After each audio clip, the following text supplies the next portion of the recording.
yang berani melawan Israel dan Amerika adalah kelompok Syiah. Siapa yang membantu Hamas? Pertanyaannya adalah apakah kelompok Sunni ini mau membantu Syiah? Israel dan Amerika itu musuhnya kelompok radikal teroris. Syiah juga sama. Nah, mereka sedang bertarung. Secara logika mestinya mereka akan bertepuk tangan kan ya.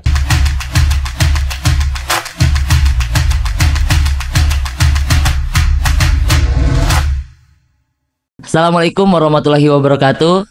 Kembali lagi bersama kami di Siniar Dialektika, menggali ilmu, mencari titik temu. Nah, halo Sobat Siniar Dialektika dimanapun Anda berada, apa kabar semuanya? Baik ya, senang sekali rasanya. Semoga kita selalu dalam lindungan Allah Subhanahu wa Ta'ala, tetap semangat dan selalu produktivitas. Perkenalkan, nama saya Muhammad Nagib Jadil Akbar, mahasiswa Fakultas Syariah dan Hukum UIN Syarif Hidayatullah Jakarta, yang akan menjadi seorang host dan memandu berjalannya podcast di episode kali ini. Teman-teman, menjadi perbincangan yang sangat hangat di media sosial, yang mana ketegangan di Timur Tengah kembali memanas. Iran dan Israel terlibat dalam bentrokan bersenjata yang kini ikut melibatkan Amerika Serikat. Secara langsung, konflik ini tak lagi terbatas di kawasan, tetapi sudah menjadi perhatian dunia karena dikhawatirkan akan memicu kebangkitan kelompok-kelompok radikalisme lintas agama. Dalam perang yang melibatkan isu agama, isu kedaulatan, dan isu kekuasaan geopolitik, muncul sebuah narasi bahwa Islam sedang diserang oleh bangsa Barat. Nah, narasi ini sering digunakan untuk membangkitkan rasa solidaritas dari para umat Islam. Nah, dari berbagai mazhab baik Sunni maupun Syiah. Dan hari ini, Siniar Dialektika hadir untuk mengupas dan mengulik secara tuntas bersama Profesor Dr. Hamami Zada, SH MH MDC. Apa kabar, Prof? Salam semangat, Prof.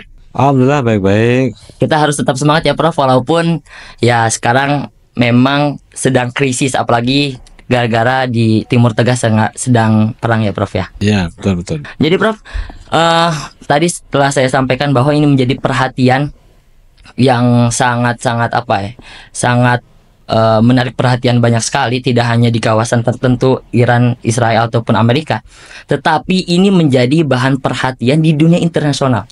Karena ya yang kita khawatirkan ini tidak hanya memicu tentang geopolitik, tapi ini juga akan memicu munculnya kembali radikalisme lintas agama.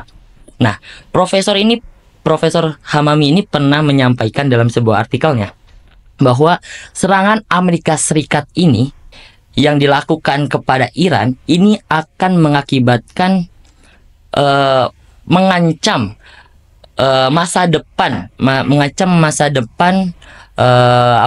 perdamaian dunia. Ini Prof pernah mengatakan seperti itu. Nah, mungkin Prof bisa memberikan sebuah pandangan dalam membaca sebuah eskalasi serangan Amerika Serikat yang dilakukan kepada Iran dari perspektif politik Islam kontemporer, Prof. Mungkin bisa dari situ dulu, Prof. Baik, terima kasih, Mas. Ini memang situasi yang pelik ya bagi kita semua, bahwa terjadi perang antara Iran dan Israel. Perangnya lumayan sengit, saling mengirimkan rudal untuk menembakkan ke wilayah musuh. Jadi perang yang saya saksikan memang ini perang yang besar, karena bukan sekedar Israel menyerang Gaza yang memang belah-sebelah, tapi ini perangnya adalah suatu negara yang cukup kuat, dan saya bilang sangat kuat sekarang ini, meskipun Iran ini diembargo ya. Jadi mereka bisa memproduksi sendiri senjata, rudal-rudalnya untuk melawan Israel. Jadi saling serang antara Iran dan Israel ini menjadi petanda bahwa kekuatan negara-negara Islam tidak bisa dianggap remeh di dalam melawan Israel.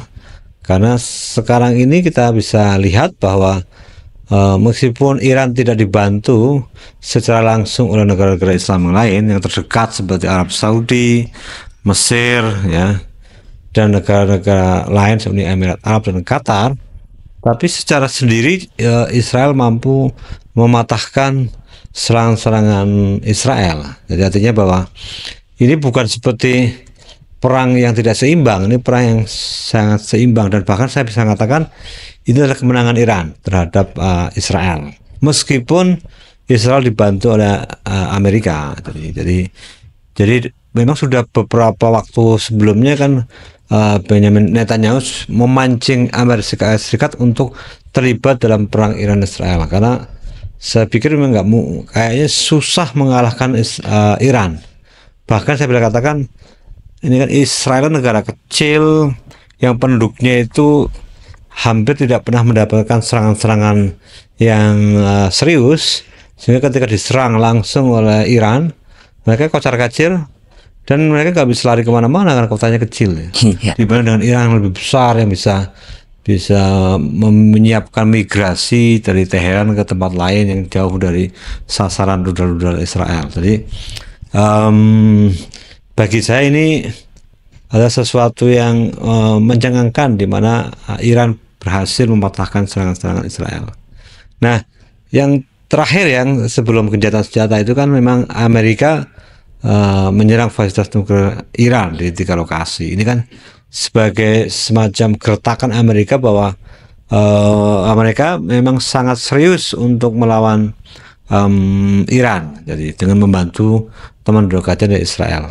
Tapi juga yang kita lihat adalah bahwa Iran tidak takut dengan serangan Amerika. Ya, betul. Dan dibalas oleh Iran dengan menyerang pangkalan militernya Amerika di Qatar. Ini kan yang saya sebenarnya memprediksi Iran tidak akan melakukan itu sebelumnya ya, tapi ternyata dengan sangat berani Iran justru melawan serangan Amerika dengan balasan ke pangkalan militer Qatar. Dan itu kan terjadi semacam situasi yang kemudian tidak stabil di Qatar dan negara sekitarnya. Sejumlah penerbangan kemudian dibatalkan, masyarakatnya juga khawatir karena Qatar kan negara kaya yang biasa hidup enak, nggak punya masalah, tiba-tiba diserang pangkalan militer Amerika di situ kan, yaitu kaget, menimbulkan kegaduhan di masyarakat. Dan ini yang tidak dihitung oleh Amerika. Sehingga setelah itu kan justru pengumuman gencatan senjata. Ya. Dan ternyata juga masih ada serang menyerang ya antara Israel dan Iran. Jadi memang campur tangan Amerika dalam perang Iran Israel itu untuk saat ini saya bisa katakan ya tidak berhasil melumpuhkan kekuatan Iran. Artinya memang ini salah satu gerakan dari Iran agar selain dari geopolitik yang dipegang terus-terusan oleh Amerika, ini pun menjadi salah satu bentuk bahwa Islam tidak bisa dianggap remeh gitu ya, Bro. Betul, kekuatan negara-negara yang berbasis Islam seperti Iran yang secara teologis mereka militan, pantang menyerah, berani, karena mereka punya sejarah besar ya Iran. Iya, betul. Di masa lalu dan juga punya sejarah pernah bermesraan dengan Amerika ketika zaman kerajaan Shah, kemudian digulingkan oleh Imam Khomeini. Ini kan dulu Iran kan berteman bersahabat dengan Amerika dulunya. Nah sekarang kan Amerika diusir dari Iran. Jadi memang mungkin ada semacam keinginan dari Amerika untuk kembali ke Iran, ikut campur dalam sistem politik di Iran seperti zaman Raja Shah dulunya, sebelum digulingkan oleh Imam Khomeini. Jadi kekuatan Islam di Iran itu sebagai kekuatan yang paling berani melawan Israel dan Amerika. Artinya Prof, perang ini sebetulnya hanya pertarungan geopolitik atau sebetulnya ada dimensi simbolik, Prof, bahwa Islam ini sedang diserang oleh Barat? Ya, secara kasat mata sih ini adalah perebutan identitas yang ingin ditonjolkan oleh masing-masing kelompok ya. Misalnya Gaza misalnya. Gaza ini Hamas itu selalu diserang oleh Israel, dan memang serangan yang mengagetkan Hamas kepada Israel yang menewaskan banyak warga negara Israel itu kan kemudian dibalas dengan serangan bertubi-tubi panjang sekali, dan semua diserang oleh Israel, dan Hamas selalu berperang dengan Israel. Dan pertanyaan adalah siapa yang membantu Hamas? Yang selama ini membantu Hamas adalah Hizbullah di Lebanon, Houthi di Yaman, dan Iran. Jadi ini kelompok-kelompok Syiah yang membantu kelompok Hamas untuk melawan Israel. Nah, serangan Israel ke Iran secara mendadak itulah bagian dari melumpuhkan kekuatan kelompok yang mensuplai Hamas. Jadi sebenarnya kan ingin memotong mata rantai persediaan logistik, perang dan sebagainya. Ini kan ingin memutus itu. Tapi rupanya Israel tidak bisa membaca kekuatan Iran, karena dipikir setelah dapat embargo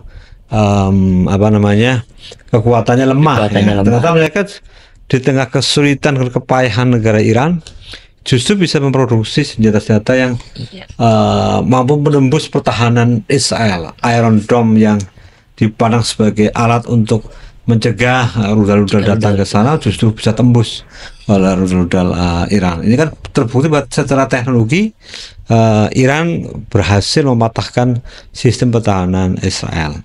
Dan secara geopolitik kita bisa baca bahwa kekuatan Iran itu justru sangat menonjol di kawasan Timur Tengah. Nah, karena bagaimanapun Iran punya keterlibatan dengan keterlibatan di Suriah, di negara-negara kawasan sekitarnya untuk menancapkan pengaruhnya di kawasan itu. Jadi kawasan Timur Tengah secara geopolitik kemudian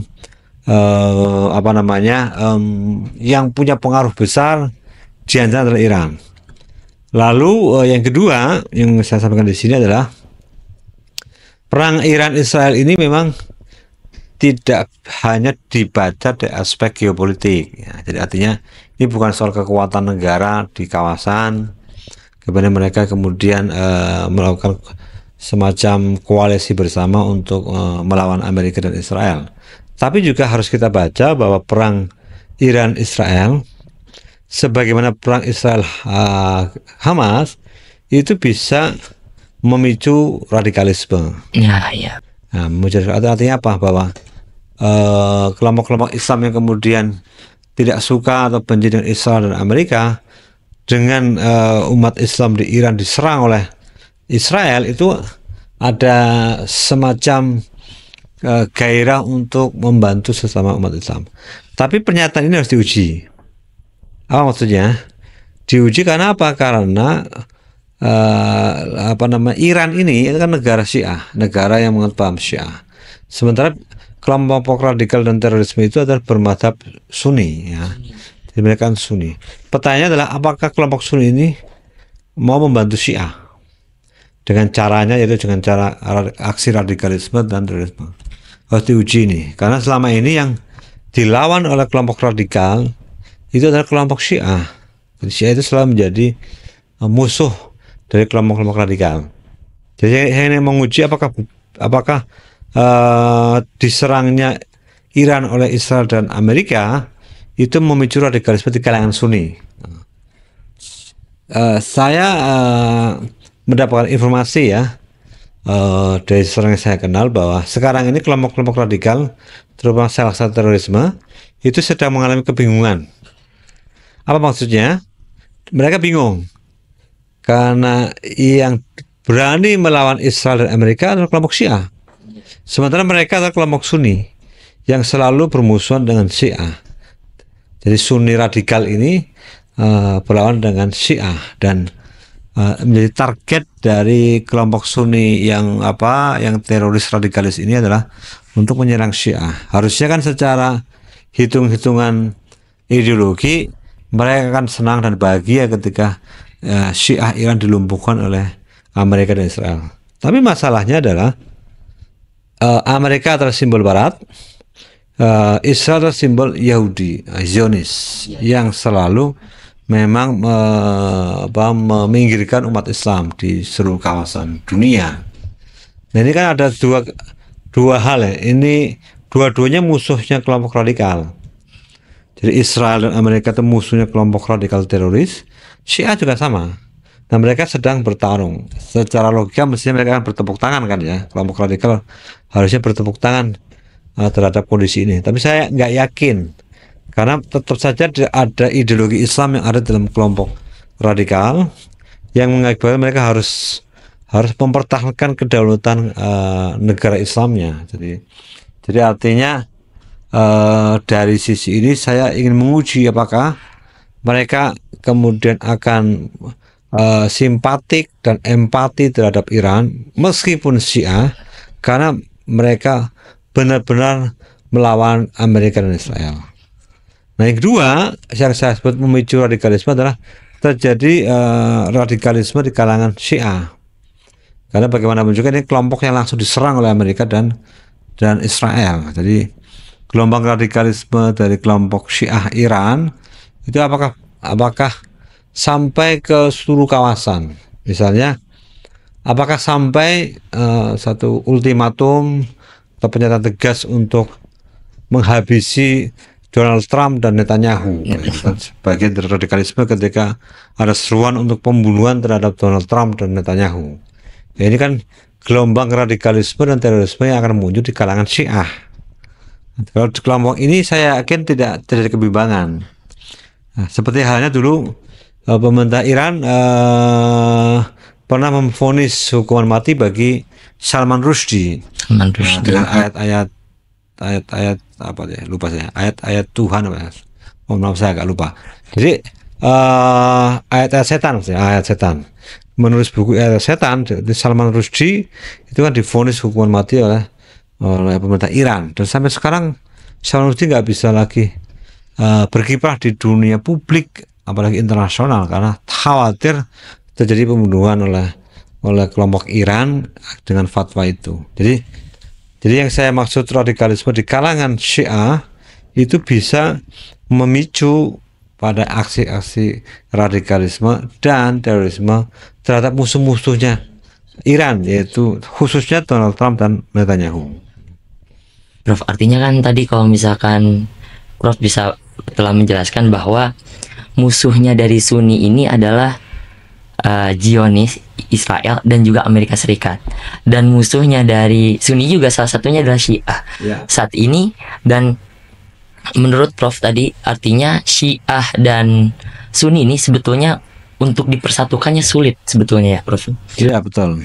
Untuk dipersatukannya sulit. Nah, tapi kan muncullah sebuah narasi bahwa bangsa atau Islam sedang diserang oleh bangsa Barat. Sebetulnya dari kesulitan itu, dari ujian tersebut, ada nggak sih, Prof, kayak indikasi bahwa kelompok Syiah dan juga kelompok Sunni ini akhirnya bisa bersatu dan melawan Zionis dan juga Amerika Serikat, Prof? Indikasinya. Oke, sebelum saya jawab, saya akan memberi catatan dulu ya. Jadi Sunni yang dimaksud adalah kelompok Sunni radikal. Jadi bukan Sunni pada umumnya. Ini kelompok Sunni yang sangat kecil sebenarnya jumlahnya. Kelompok Sunni radikal yang tentu di bawah lindungan misalnya Jemaah Islamiyah, ya, Al-Qaeda dan sebagainya. Jadi bukan Sunni dalam arti umum seperti kita orang Indonesia ya. Harus dipahami itu Sunni yang radikal. Nah,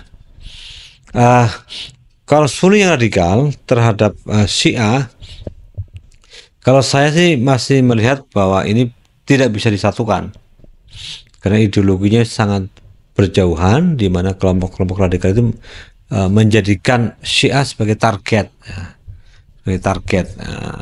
sehingga posisinya memang sangat berlawanan. Nah, itu yang Sunni radikal ya. Tapi kalau Sunni yang lain, yang mayoritas, itu sebenarnya masih ada ruang-ruang dialog antara Sunni dan Syiah. Meskipun dalam hal tertentu memang Syiah itu harus berubah juga, karena sikap anti terhadap sahabat selain Ali bin Abi Thalib itu memang harus dikoreksi, karena mereka tidak bisa terlalu fanatik kepada Ali bin Abi Thalib kemudian meninggalkan sahabat lain yang dikritik oleh kelompok Sunni ya. Sehingga kalau dibilang ini apakah serangan Barat terhadap Islam akan menyatukan Sunni dan Syiah, saya sih merasa belum ya. Belum ada indikasi itu.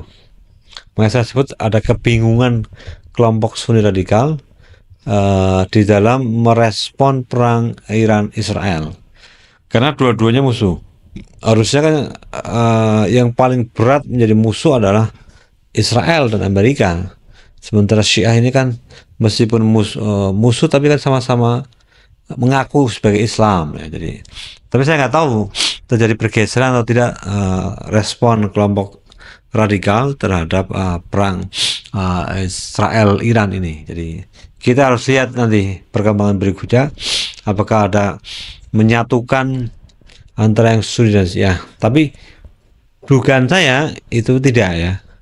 Meskipun Islam narasinya diserang oleh Barat atau oleh Zionis, tapi saya yakin tidak jadi titik temu antara Sunni dan Syiah, Sunni radikal dengan Syiah yang sekarang ini di Iran. Saya nggak menemukan indikasi itu.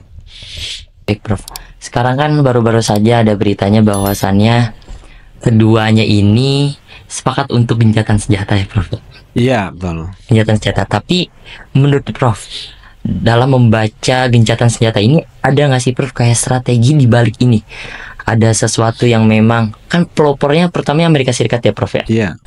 Ada nggak sih, Prof, kayak strategi di balik ini? Kayaknya Amerika Serikat ini ingin berbuat sesuatu apa ini? Apakah emang tujuannya baik atau tidak sebetulnya, Prof, ini nih dari Amerika Serikat?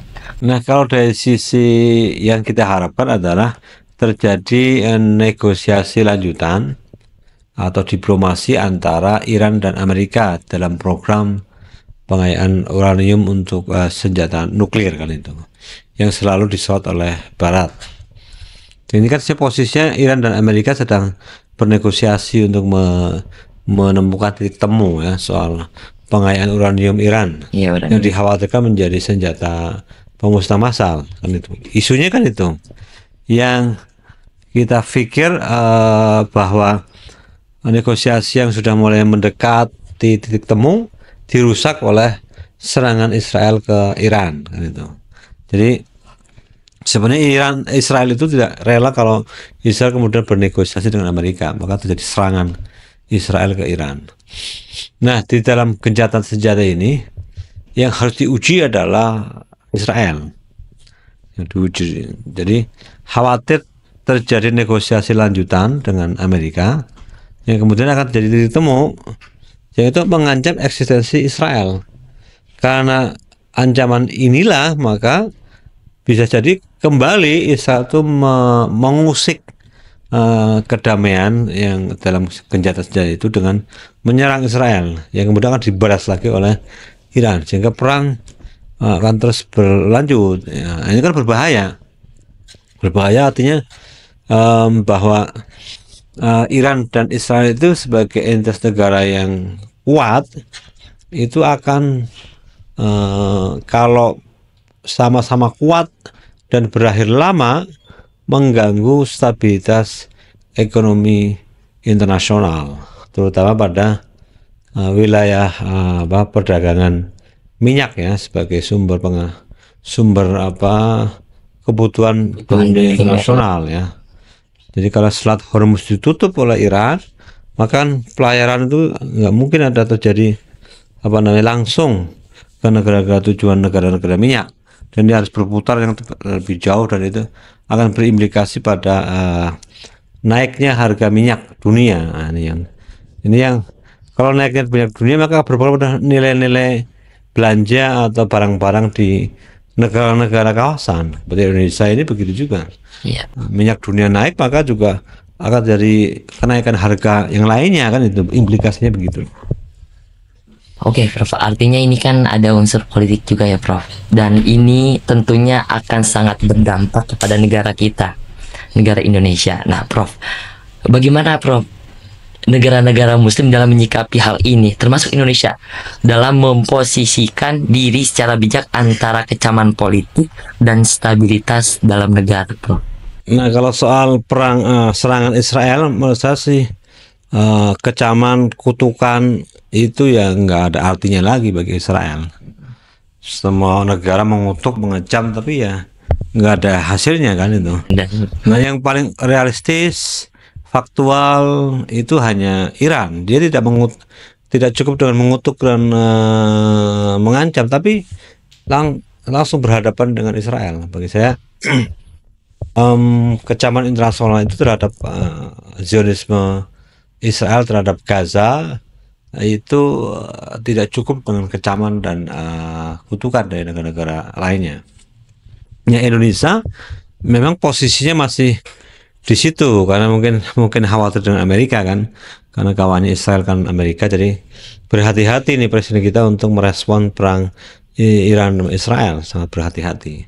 Jadi tidak mau nanti respon pemerintah Indonesia itu kemudian dinilai salah oleh Amerika. Nah, ini kan diplomasi ini kan penting bagi presiden untuk bisa tetap mendapat perhatian dari Amerika sebagai negara besar, negara adidaya yang kita masih bergantung pada Amerika. Jadi saya bisa pahami bahwa presiden akan meresponnya secara hati-hati dan terkesan tidak langsung menyatakan respon yang negatif kepada keduanya, ya, terutama kepada Amerika. Jadi artinya Indonesia masih bergantung pada Amerika, maka responnya sangat hati-hati. Ya, pengennya nggak kebaca sebagai perlawanan terhadap Amerika. Mungkin kita masuk nih, Prof, masuk lagi ke apa namanya radikalisme dalam lintas agama, Prof. Nah, dalam konteks Indonesia, apakah ada potensi, Prof? Ada potensi bangkitnya simpatisan atau sleeper cells gitu yang selama ini diam, yang sudah pasif, dan akhirnya karena terjadinya seperti ini dan Indonesia tidak ada perlawanan dan tidak ada respon, dan akhirnya yang tadinya diam akan muncul kembali. Iya, baik. Kalau dari sisi Indonesia sih akan dihitung dari apa namanya sikap dari kelompok radikal ini, sel-sel yang ada itu, apakah berhasil menuntaskan kebingungan mereka, ya kan mereka masih bimbang. Kalau saya bela Iran dengan aksi radikalisme dengan menyerang fasilitas Amerika, maka berarti saya membela Syiah. Nah, ini kan rumit bagi mereka. Apakah mungkin mereka berdamai dengan Syiah? Di Indonesia juga begitu. Sel-sel ini akan bangkit jika yang diserang habis-habisan adalah Gaza.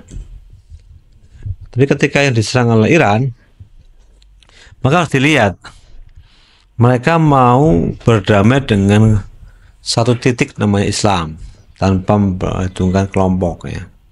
Kalau dia kemudian melintasi itu, maka sel-sel radikalisme dan terorisme akan bangkit. Mereka akan membalas dengan serangan-serangan lain, terutama pada fasilitas Amerika dan ya fasilitas yang berkaitan dengan Yahudi. Kalau mereka kemudian memahami sebagai ikatan keislaman, ya. Tapi bisa jadi mereka akan kebingungan dan tidak bisa melakukan apa-apa karena belum menemukan solusinya. Apakah ikut bergabung dengan Iran atau diam saja menyaksikan perang Iran Israel. Jadi saya tidak bisa menyatakan bahwa mereka akan bangkit kemudian melakukan serangan radikalisme. Enggak juga, karena sangat tergantung pada posisi mereka. Mereka akan melebur menjadi kekuatan Islam atau memang berdiri sendiri bahwa tetap saja Syiah itu adalah musuhnya kelompok radikal. Nah, itu kalau posisinya itu tetap tetap menjadi musuhnya kelompok radikal, maka tidak akan terjadi apa-apa. Jadi sel-sel terorisme tidak ada bangkit. Yang tidur itu nggak akan bangun karena melihat itu bukan jihad kepada Islam, karena membantu Iran bukan bagian dari jihad. Artinya Prof, di sini sebetulnya masih sifatnya kemungkinannya Prof, ya. Bisa saja kembali bangkit apabila memang ini dikaitkan dengan Islamnya, Prof. Tapi bisa jadi juga akhirnya akan berdiri sendiri karena memang mereka memiliki prinsip bahwa kita tidak boleh ikut dengan simpatisan seperti itu, ya Prof, ya.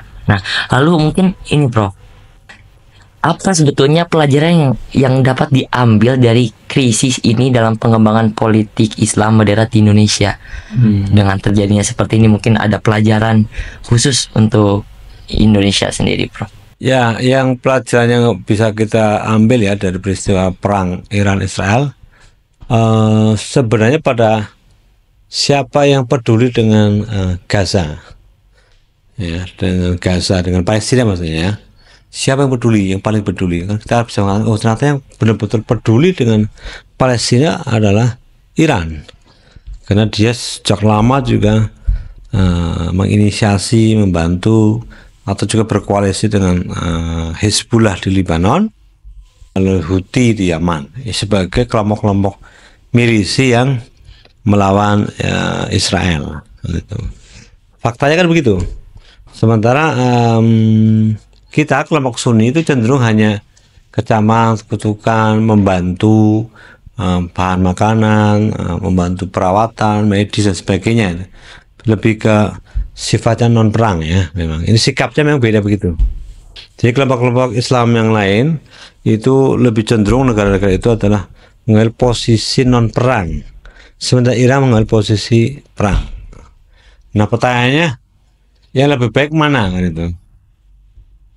Kalau pakai logika, jika kita hanya membantu aspek logistik dan medis, maka akan terus diserang. Tidak ada yang memukul mundur Israel kan itu. Itu kelemahannya di situ. Jadi perang terus menerus terjadi. Tapi kalau ada negara-negara itu kemudian ikut berperang, maka ada potensi bahwa kemenangan di kelompok negara-negara Islam. Kalau negara Arab itu bersatu melawan Israel, saya akan menang. Nah, jadi kalau menang kan tidak lagi terjadi perang lagi antara Israel dan Palestina, gitu. Karena setidaknya punya solusi lah, misalnya two state solution, ya, solusi dua negara. Itu kamu Palestina ini, Israel ini, setidaknya kan itu. Kalau mau solusi satu negara Palestina, Yahudinya keluar semua juga sudah rumit ya, soalnya nih hampir nggak mungkin gitu, meskipun sejarahnya lain. Jadi pelajaran yang bisa kita petik adalah keputusan kita untuk perang dan non perang dalam soal merespon Israel itu sangat ditentukan oleh sikap kita sendiri. Jadi kita bisa belajar dari hasilnya, kira-kira itu. Oke, artinya yang menjadi pelajaran, sangat betul-betul pelajaran adalah sikap kita. Bagaimana caranya kita menyikapi perang atau tidak melawan Israel ini ya Prof ya. Nah, mungkin ini masuk Prof ke bagian peran selaku kita kan akademisi ya Prof ya, para intelektual dan akademisi. Nah, bagaimana peran akademisi dan institusi keislaman dalam menangkal radikalisasi berbasis simpati geopolitik? Ya memang radikalisme itu muncul karena kezaliman misalnya Yahudi terhadap Islam, kasus Palestina, lalu juga serangan Barat terhadap Islam, misalnya di Afghanistan, itu kan negara-negara yang menjadi negara konflik yang membangkitkan radikalisme di seluruh kawasan negara-negara Muslim, sehingga para intelektual, para sarjana tentu harus bisa melihat bahwa memang ada sisi mereka frustasi terhadap situasi politik global yang tidak berpihak kepada umat Islam. Situasi itu menjadikan mereka menjadi radikal. Sebenarnya mereka nggak mampu melakukan itu. Negara Indonesia juga tidak mampu melakukan respon yang lebih lebih drastis ya dibanding sekedar mengatakan kecaman dan sebagainya. Nah ini kita sebagai orang yang berpendidikan tentu berharap menghimbau agar tidak jadi perang, tidak ada konflik dan tidak ada pertengkaran antar negara kan itu. Meskipun itu dulu sejarahnya dipandang milik saya, milik Anda kan itu, tapi bagaimanapun juga situasi sekarang secara faktual itu sudah ada dua negara kan itu.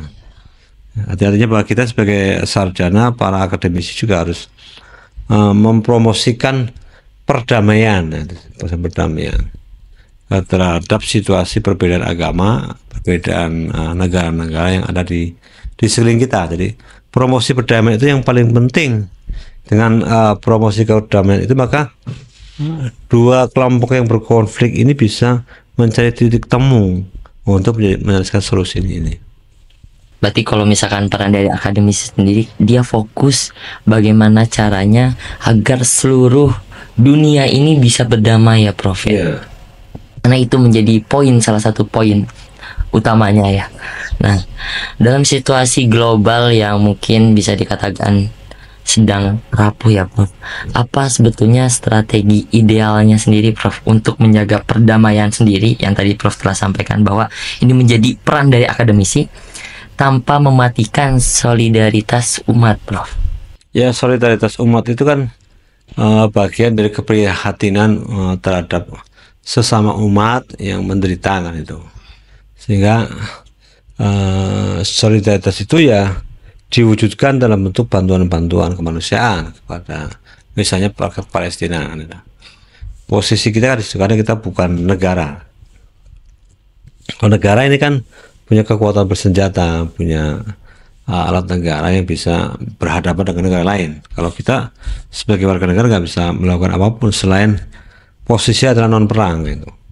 Sehingga kita bisa menjadikan solidaritas umat itu diorganisir untuk kepentingan kemanusiaan dan perdamaian, bukan untuk menjadikan kita radikal menjadi teroris dan sebagainya. Bukan di situ posisinya. Solidaritas umat ya Prof. Ya, solidaritas dalam penting solidaritas untuk kemanusiaan dan perdamaian. Yang akhirnya artinya untuk yang terjadi ketika memang ada sebuah negara yang akhirnya lebih memilih untuk perperangan tanpa memikirkan solidaritas umat itu salah ya? Sebenarnya kan ada kontekstual tuh, situasional. Jadi kalau kasus Iran ya kan, karena mereka diserang secara militer, maka dia punya hak berdaulat untuk membalas. Kalau tidak ada serangan secara militer ya Iran tidak perlu menyerang Israel kan itu. Jadi kalau negara kita diserang oleh Israel juga sama. Kalau Indonesia diserang oleh Israel secara militer, mau nggak mau ya secara hukum internasional, negara kita negara berdaulat, negara merdeka, maka dia boleh membalas serangan itu dengan kekuatan militer. Lihat situasinya. Ya, Prof, ya, harus dilihat dari hukum internasionalnya juga ya Prof. Ya. Tiga nuklir. Jangan sampai kayak kemarin ya Prof ya, ada tiba-tiba Iran ya serangan tiba-tiba. Lalu mungkin ini ke tiga nuklir sebetulnya ke tempat tiga nuklirnya Iran ya. Iya betul. Lalu mungkin ini Prof organik sebetulnya atau dimobilisasikan oleh kelompok-kelompok solidaritas itu harus keislaman yang muncul bersifat organik atau dimobilisasikan oleh kelompok-kelompok tertentu itu harus seperti apa? Ya, solidaritas yang dikoordinasikan ya prinsipnya tadi itu kemanusiaan, perdamaian. Nanti bentuknya kan bisa bervariasi ya. Kalau kita lihat kan solidaritas umat Islam di Indonesia kan diwujudkan di Palestina dengan cara membangun rumah sakit, mengirim bantuan makanan, bantuan sosial, sukarelawan kan. Bentuknya kan itu yang paling baik bagi kita sebagai warga negara dan sebagai umat. Kita nggak boleh melakukan penyerangan langsung ke sana karena kita bukan kekuatan militer. Yang bisa memerintahkan untuk menyerang Israel adalah negara, jadi bukan masyarakat sipil, kelompok-kelompok Islam itu nggak bisa. Jadi harus negara yang melakukan kekuatan militer. Agama semakin mudah dieksploitasi oleh apa pesan politik Islam yang relevan di era di mana identitas keagamaan semakin mudah dieksploitasi oleh konflik internasional seperti saat ini. Tiba-tiba memacu muncul narasi bahwa negara Islam sedang diserang oleh negara Barat dan akhirnya memacu perperangan antara Islam versus Barat ini. Ya, politik Islam ini kan dibangun atas prinsip-prinsip yang sifatnya universal. Prinsipnya adalah soal kemanusiaan, kedamaian, lalu ada semacam mencari titik temu. Itu kan prinsip-prinsip dari politik Islam. Di kawasan internasional, di dunia global juga sama posisinya. Jadi politik Islam itu harus dibangun pada upaya untuk menjadikan warga negara umat ini umat yang berdaulat, yang beradab, berkemanusiaan. Jadi bagi saya sih situasi dunia yang penuh dengan konflik ya, jadi bukan hanya di Iran, Israel, tapi juga di Ukraina dan baru berakhir kemarin di Suriah, itu bisa menjadikan kita semakin yakin bahwa yang paling utama dari semua peristiwa perang di dunia sekarang ini adalah bagaimana kita bisa merajut perdamaian gitu. Dan tidak boleh saling kemudian mengarahkan pada upaya-upaya konflik, bahkan upaya-upaya perang, yang itu yang paling berbahaya itu. Jadi serangan-serangan itu yang sifatnya militer harus dicegah. Jadi jangan sampai terjadi perang hanya karena satu pihak menyerang kelompok yang lain. Jadi bukan dalam narasi Islam diserang Barat, tapi memang secara fakta Amerika menyerang Iran gitu. Nah, Iran adalah negara Islam meskipun dia adalah kelompok Syiah. Ini teman-teman, mungkin dari podcast hari ini bersama Profesor Dr. Hamamizada SHM HMDC, teman-teman, bahwasannya kita harus bisa terus menjaga perdamaian dan bagaimana caranya dunia internasional ini agar bisa selalu bersatu dan sama-sama memperjuangkan masyarakat-masyarakatnya akan lebih sejahtera. Teman-teman jangan lupa untuk like dan subscribe dan komen di YouTube Fakultas Syariah dan Hukum. Terima kasih Prof atas waktunya. Mudah-mudahan apa yang telah kita diskusikan di meja ini bisa menghasilkan dan bisa bermanfaat, Prof. Amin. Amin. Wassalamualaikum warahmatullahi wabarakatuh.